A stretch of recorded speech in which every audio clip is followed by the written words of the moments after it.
On the edge of boundless Siberia, where the cold waters of the Indigirka River carve their path through endless taiga, there once stood a prosperous city called Zashiversk. Today, only memories and ruins remain. Let us return to the 18th century and learn the story of this forgotten settlement. The name Zashiversk came from a geographical feature of the area. The city stood on a bend of the Indigirka River, beyond dangerous rapids and cataracts that local residents called Shiviors. This treacherous place for navigation paradoxically became its main advantage. In the 18th century, the city was home to about 500 people.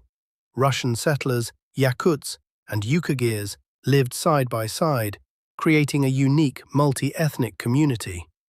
Each people brought their own skills and traditions to the city's development. Zashiversk was a center of the fur trade. Hunters harvested sable, fox, and other valuable animals. But hunting alone did not sustain the townspeople. They actively traded with indigenous peoples, exchanging silver and other goods. Fishing was a vital part of the economy.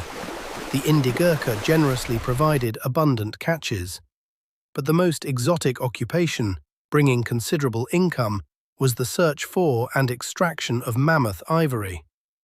In the permafrost, they found the remains of ancient mammoths whose tusks were valued throughout the world. Zashiversk was not merely an industrial center, it was a trading outpost standing at the crossroads of routes. The city occupied a strategic position on the trade route from Yakutsk to Kolyma.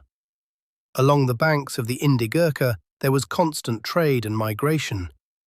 Travelers, Cossacks, merchants, and industrialists, all of them passed through Zashiversk. In the city, they replenished their supplies of food and goods, exchanged information about new routes and opportunities. Hospitality and favorable location filled the city's coffers with taxes and trade duties. The prosperity of Zashiversk was a direct consequence of its geographical position. But time is relentless. Over the years, trade routes changed, industries disappeared, and the climate of the far north showed no mercy to this brave settlement. Today, Zashiversk is one of Russia's most remote abandoned cities, a reminder of former greatness and how changeable history can be. From the 18th century city, only memory remains, in chronicles and in the hearts of those who remember Siberia's history. Zashiversk is a symbol of the pioneering spirit of Russian explorers and a witness to an era when people conquered wild lands at the edge of the world. Today, Zashiversk interests historians, archaeologists, local historians, and all who love the mysteries of Siberia. Not much of a living city remains, but history does. The church remains. Documents, legends, and the name itself remain, a name in which echo the sound of a cold river, rapids, and a distant road. And that is the special power of Zashiversk. It was a small northern city, but its fate reads almost like a parable. First, hope, trade, power, and eastward movement.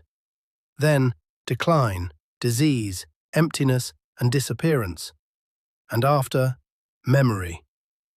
Zashiversk can be called a city that lost to the cold and time, but it has not completely vanished. As long as its story is told, it continues to exist, no longer on the banks of the Indigirka, but in the history of Siberia.